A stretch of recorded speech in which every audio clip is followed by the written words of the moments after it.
है जिंदगी गले लगा ले, हमने भी तेरे हर एक गम को गले से लगाया है ना। आज की हमारी मेहमान है भगवत गीता और संस्कृत सिखाने में रुचि रखने वाली श्रीमती मीना कुलकर्णी जी, और उनका परिचय देने के लिए उन्हीं के कुछ स्टूडेंट्स आज आए हैं। तो मिलते हैं मीना कुलकर्णी जी के स्टूडेंट्स से। मी अलका सराफ, मीनाताईंची संस्कृतची शिष्या. साधारण 4 वर्षापूर्वी अचानक काही मैत्रिणींनी विचारलं की आपल्या मीनाताई कुलकर्णी म्हणून आहेत सेक्टर 8मध्ये, त्या भगवद्गीता शिकवू पाहत आहेत, आपण जायचं का? तेव्हा प्रश्न पडला, संस्कृतचा थोडासुद्धा गंध नाही आहे मला आणि मी काय शिकणार त्याच्यात. तर मैत्रिणी म्हटल्या जाऊ तर या, आपण पाहतो या आपल्याला काय समजतंय ते. तिथं गेलो आणि कर्मयोगाच्या दृष्टिकोनातनं त्यांनी शिकवलेली गीता, रोज त्यांनी वर्षभर अत्यंत परिश्रमाने आम्हाला गीतेविषयी माहिती सांगितली. इथून गेल्यानंतर मध्येच करोनाचं संकट आलं, पण त्यांनी जिद्द सोडली नाही. त्यांनी आम्हाला ऑनलाईन क्लासेस घ्यायला सुरुवात केली, ते पण निःशुल्क. कुठलाही आमच्याकडून कशाचीही अपेक्षा न बाळगता त्या मीनाताईंनी आम्हाला खूप मनापासून संस्कृत शिकवलं.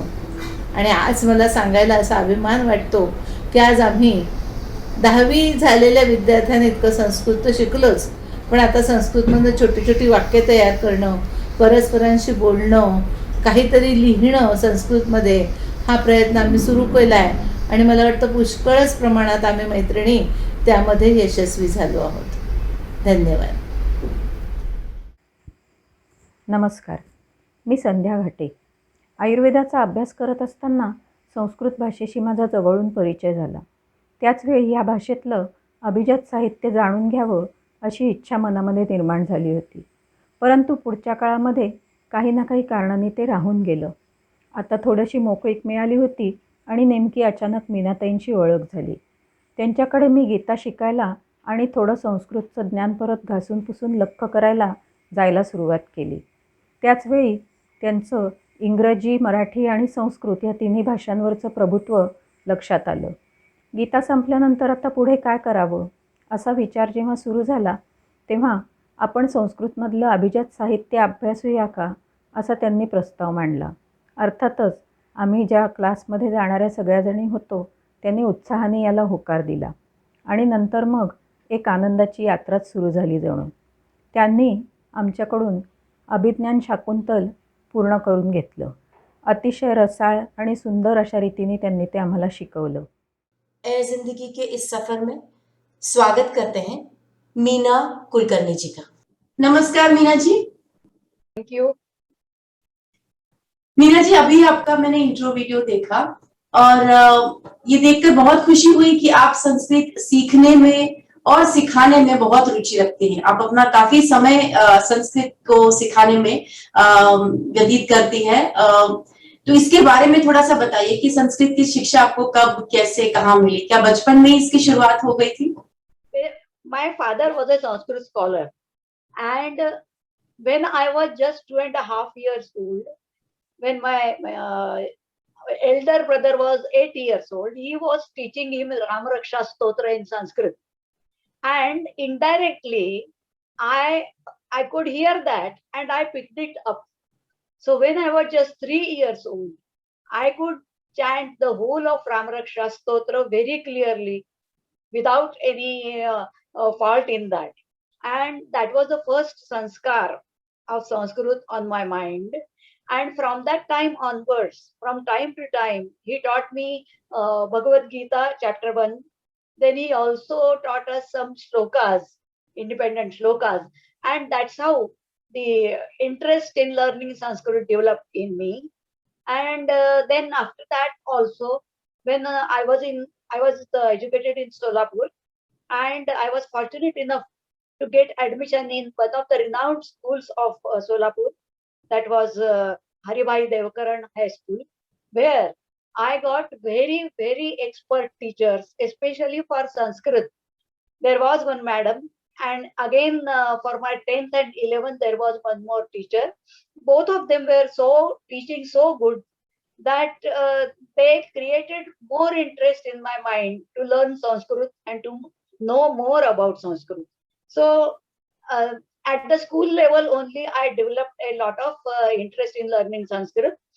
Then I joined my college in arts faculty, and there also I continued with my Sanskrit because it was my love.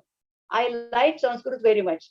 And then I decided that I must do my master's degree also in Sanskrit, and I also did it simultaneously in English.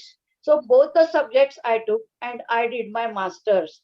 And the professor, Dr. R.L. Joshi, at my college level, up to BA, and then on for masters also, he was there, and he was a very great Sanskrit scholar of Maharashtra.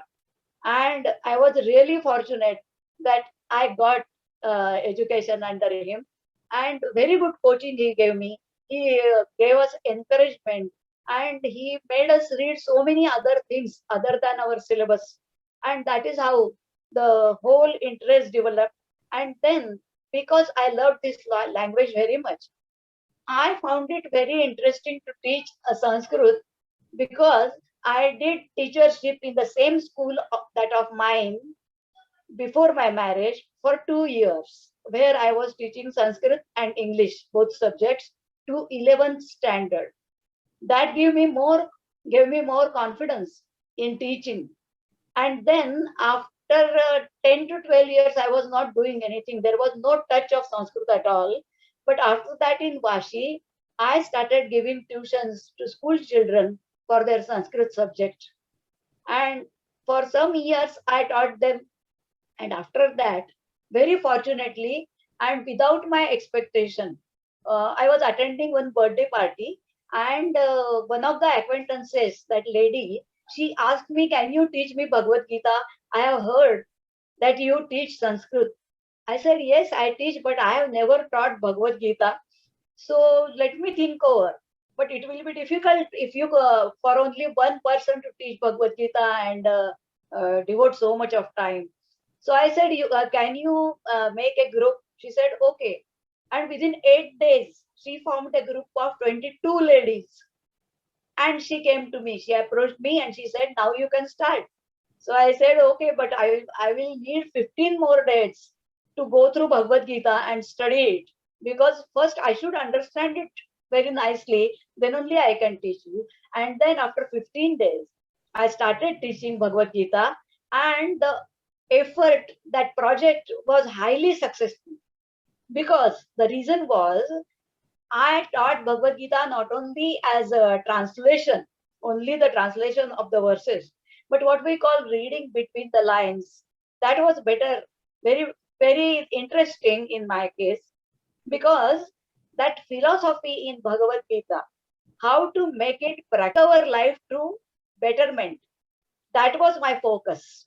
And from that angle, I taught Bhagavad Gita, which was more useful, more effective, and it created more interest in the minds of all the ladies. That is how I started teaching Bhagavad Gita. And after that, I went to the US to my son. There also, I taught. I was only for 2.5 months over there. So I taught Karma Yoga, and I gave 2 lectures in America on Karma Yoga.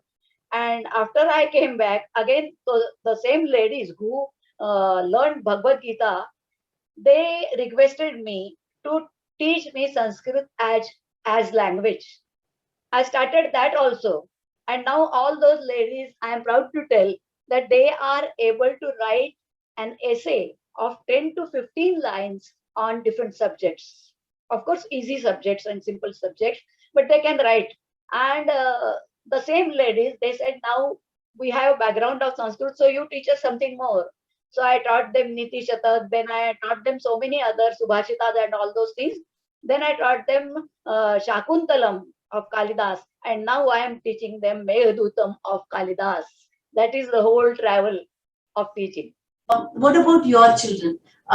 I'm sure even they are very supportive to the work that you are doing, teaching Sanskrit, teaching Bhagavad Gita, and taking so much interest in inculcating our culture, our the good upbringing that you had. The good learnings that you had from your own parents, sharing that to the next generation. So, how is your what is the reaction of your children towards your work? Because we were brought up in a very, very ideal way. Somehow that was also a sanskar. Means I knew how I should bring up my children. And it automatically happened. I never did it with conscious efforts and all that. It happened like that, naturally. So I also brought up my children. My husband was also a very loving personality, very caring, and he was very encouraging to all of us. And therefore, both of us together, we brought our children in a very healthy fashion. And therefore, both the children are very, very outstandingly bright from the very beginning.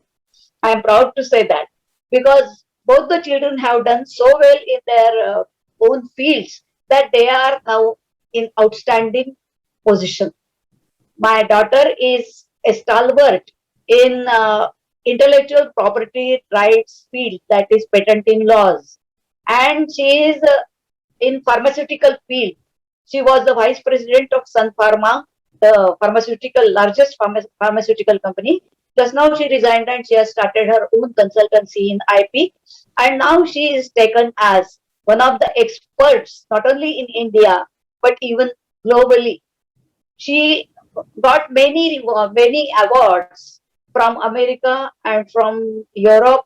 She attends so many conferences, pharmaceutical conferences. She's speaker.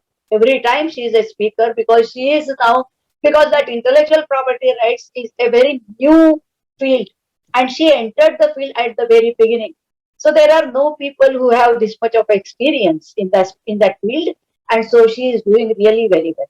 Similarly, my son is in the US. He is working with Amazon, and he has done his MS from Stanford University of America, which is number one, the prestigious university where people are means they are very much trying to get into Stanford University, but he got admission on his merit, because in his GRE examination, out of 2400, he got 2390. He lost only 10 marks, and therefore he was standing in top 0.5% of the students. And that is how, on his merit, he got Stanford University. He did his MS over there. In the campus interviews, he got job also. He worked there for some years. Then he joined Microsoft, and after that he left Microsoft, and now he is working with Amazon. Both the children are doing very well. They are virtuous children. Means both of them are so helping, so loving. They help our relatives, their friends, their neighbors, whosoever is needy. They will definitely run to them and help them. That is how both the children are, of a very helping nature, and very virtuous, very down to earth, very polite, and therefore I am really very happy to. They are my gems, and they are supporting my activity very, very much. They are encouraging me. They are appreciating me. They are giving me all facilities to be comfortable while doing my activities, and so beautiful support from them, beautiful encouragement from them, and their career and their success is also giving me a lot of satisfaction. So in all respects, I am very, very happy with my children, and I suppose that is grace of God. That's very passionate about teaching Sanskrit and teaching Bhagavad Gita. And you're spending a lot of time and your energy into teaching people, not only in India, but as you just mentioned, that also when you went abroad, you made it a point that you will teach Sanskrit and Bhagavad Gita to your grandchildren also, and also the people who over there were interested in learning. So it's it's a good thing that people like yourself are taking so much interest in spreading the knowledge of Sanskrit and Bhagavad Gita. So, in your observation, why is learning Sanskrit or teaching Sanskrit facing a lot of resistance from our own country, the country of origin? And people abroad, they want to learn Sanskrit, they want to know the teachings of Bhagavad Gita, but people in our own land, they are showing resistance to this language. What is your observation? Yeah, what you say is true. In our own country, though it is our own language, we are not very much interested in learning Sanskrit and teaching Sanskrit. The reason behind it, according to me, is because our country was under British rule for 150 years, and before that it was under Mughal rule. So we were in slavery for centuries, and because we were in slavery, we were not independent. The whole society was in a suppressed mood. And when the society is in a suppressed mood, the development of the society in all fields is always obstructed. That happened with our society. And therefore, all the British things, all the Western culture has a very big impact on our society. And therefore, this all Western countries, whatever they say, whatever they write, their literature, their language, their expression, their way of even the dressing up, all those things were imitated by our people. And whatever comes from West is good, and whatever is our is outdated. That was the impression in our society. Now it is slowly improving. But before some years, it was in intellectual class, nobody wanted to learn our own culture, about our own Sanskrit language, and they were only after science. Science and technology developed quite a lot, and people were after that. Another reason is when we were in British rule and before that in Mughal rule, in all these years, our country remained behind the world. Our development was not very much. And therefore, when Britishers left our country and we got independence in 47, our country was underdeveloped. It was very poor. We had no money. The whole country was very suffering from poverty. We had no money. And therefore, people were starving for money, for affluence. And therefore, whichever job gives more money, people were after that. And at that time, science and technology picked up. And people always wanted to go behind that because jobs in science and technology gave much more money than the jobs which give less money, like a teacher's job or a professor's job or in a post office or in a railway. Whatever other jobs are there, they were not paying you very nicely. There was less salary package. And in science technology, for engineers, for doctors, for other technical people, they used to get far more salary package than these people. And therefore, all the younger generation was attracted by that field. And this field of Sanskrit, our culture, our literature, was all ignored by the young generation. Even today, especially in the intellectual class, there are so many misunderstandings about our culture, about our religion, about our Sanskrit language. They do not know anything. There is just a fixed idea in their mind that whatever is Indian, whether it is our culture, whether it is our Sanskrit language, whatever, our what you can say, the values that we follow, moral values in our society, all these things are outdated and we are all orthodox people. So we should come out of this and we should follow the Westerners. That was the impression in intellectual class. Now it is slowly improving. I am happy about that. But in between, it was ruling the mind of people. And that is why nobody wanted to learn Sanskrit or any Indian subject regarding Indianness.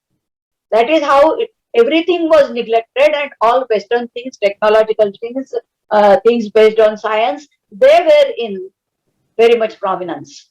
So that was the reason, and therefore nobody learned Sanskrit. So there was a dearth of good Sanskrit teachers. There were very few people because nobody went to learn Sanskrit. Everybody was ignoring it, going to the field of technology and science, and therefore people who know Sanskrit, who have studied Sanskrit, were very less in our society. There was a dearth of good teachers in Sanskrit, and therefore they couldn't create interest in Sanskrit language in the minds of students. To create interest in students, the teacher has to be thorough in his subject. He has to have the art of teaching and the skills of his teaching, to make the teaching interesting. This is an art, and everybody doesn't have this. First, the teacher has to have a good knowledge of his subject. Secondly, he has to have the art of teaching, and thirdly, he has to have interest in his job. If all these things are there, then you can make your teaching very effective and interesting. But that was not happening in case of Sanskrit, because teachers were not thorough in the subject, because no very studied people were not there. Only some people who have learned Sanskrit up to their matriculation level were appointed as teachers, and there, because their knowledge was limited and most of it they had forgotten, those people were teaching our students, and therefore the teaching was not at all effective. That was my impression, and that is how Sanskrit was neglected by teachers, by students, and overall in our society. Meena ji, अपने future plans के बारे में बताइए। आप बता रहे थे कि आप स्कूल और कॉलेजेस में भी भगवत गीता और संस्कृत पढ़ाना चाहती हैं, तो क्या है आपके प्लान्स आगे संस्कृत और भगवत गीता को सिखाने को लेकर? My future plans, to talk about them, I want to spread the philosophy of Bhagavad Gita among the younger generation, especially college going students. Small children will not understand, but students after 12th or even 11th, the 11th, 12th onwards, all students like degree students and all that. So that generation has so many years ahead to shape their life. And I am very sure that the philosophy of Bhagavad Gita in present days will help them quite a lot to make their life more peaceful, more confident, more expressive, and their ability to get perfect, to achieve perfection in all fields will also increase. How would you convince the non-believers, to those who do not believe in Bhagavad Gita and the teachings of Bhagavad Gita? How would you try to convince them about the goodness of the literature and about the goodness of Karma Yoga? You asked a very good question, Komalji. I would like to say a bit elaborately on this question, and that is about Bhagavad Gita, and as I said before, about so many Indian things. There are a lot of misunderstandings in the mind of our society as a whole. For example, what is God? What is spirituality? What is salvation, moksha? What is salvation? And what is karma? These four concepts are very wrongly interpreted in our society for years, for centuries. And so that has gone to our marrows. That is deeply registered in our minds. That is in our blood now. And therefore, these concepts are to be first cleared. So in all the lectures of Bhagavad Gita, wherever I go, I first, in short, explain the meaning, real meaning of these four concepts. And once they are clear, then you can tell them Karma Yoga or any other yoga in Bhagavad Gita philosophy, and then they will definitely be convinced that this is a very useful knowledge. This is not just bookish. It is not bookish knowledge. It is practicable.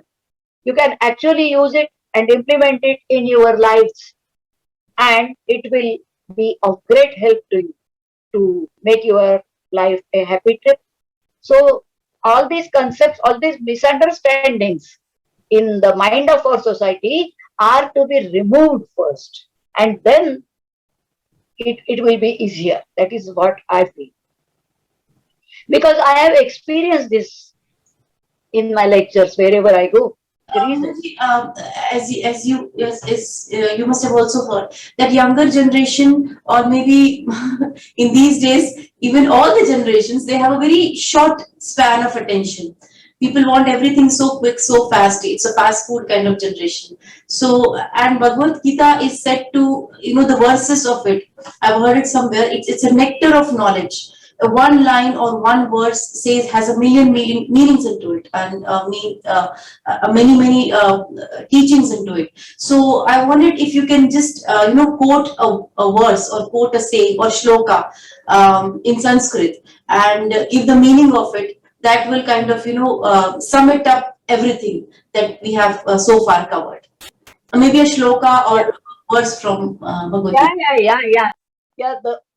According to me, the most important shloka in Bhagavad Gita is Karmanyevadhikaraste ma phaleshu kadachana ma karma phala heturubhu ma te sangaha astu akarmani.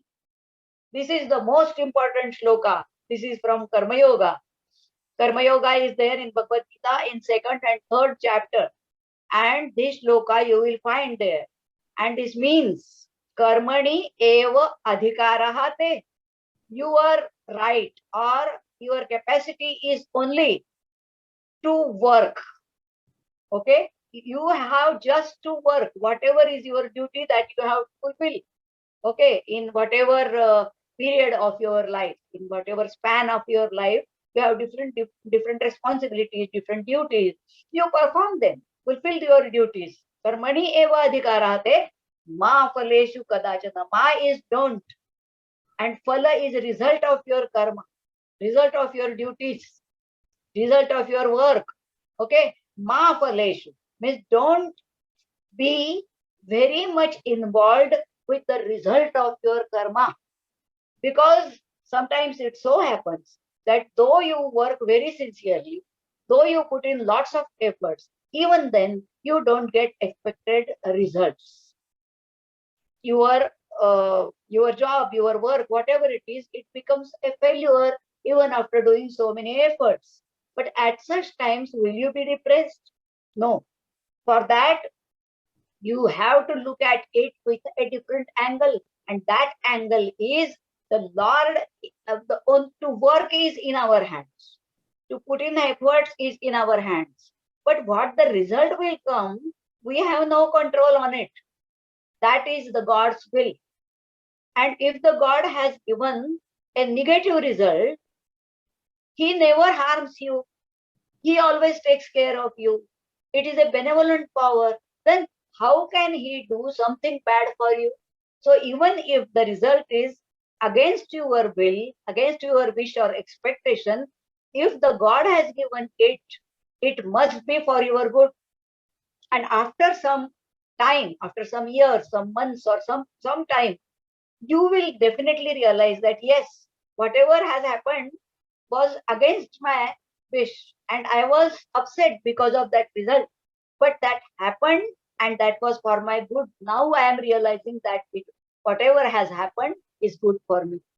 So this, even if a bad result comes or unwanted result comes, you should have faith in God that the result is given by Him, and so it must be for my good.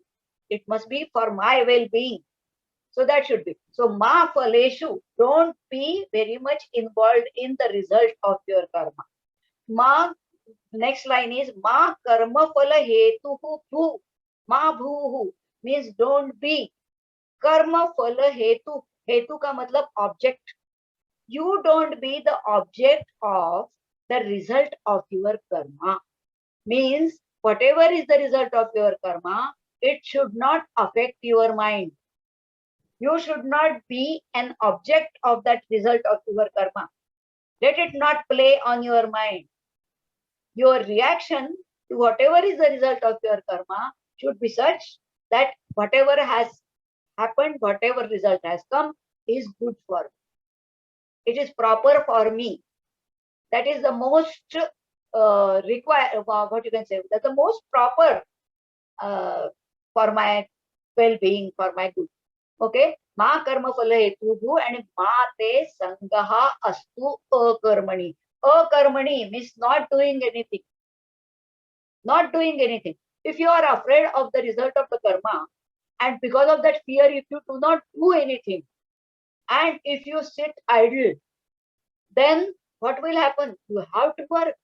You have to perform karma. You have to fulfill your duties. आप ऐसा ही नहीं बैठ सकते हैं.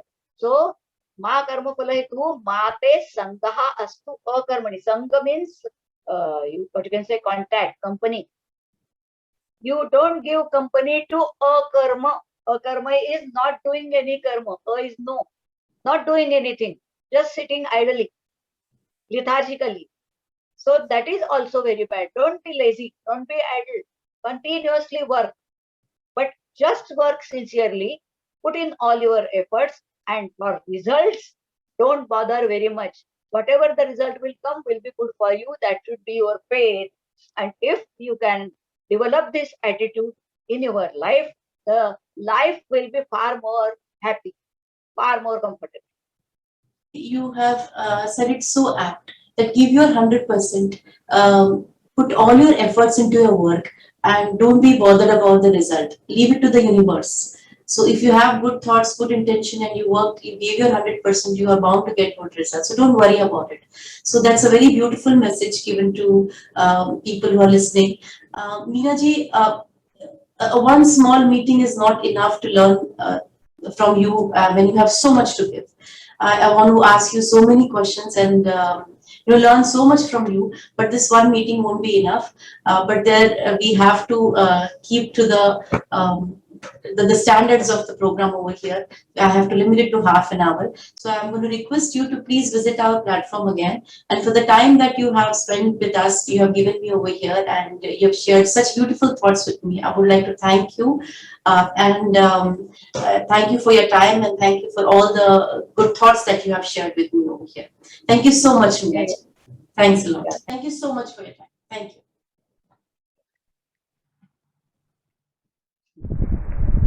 नमस्कार, मी उषा खट्टी. मी मीनाताईंना खूप वर्षापासून ओळखते.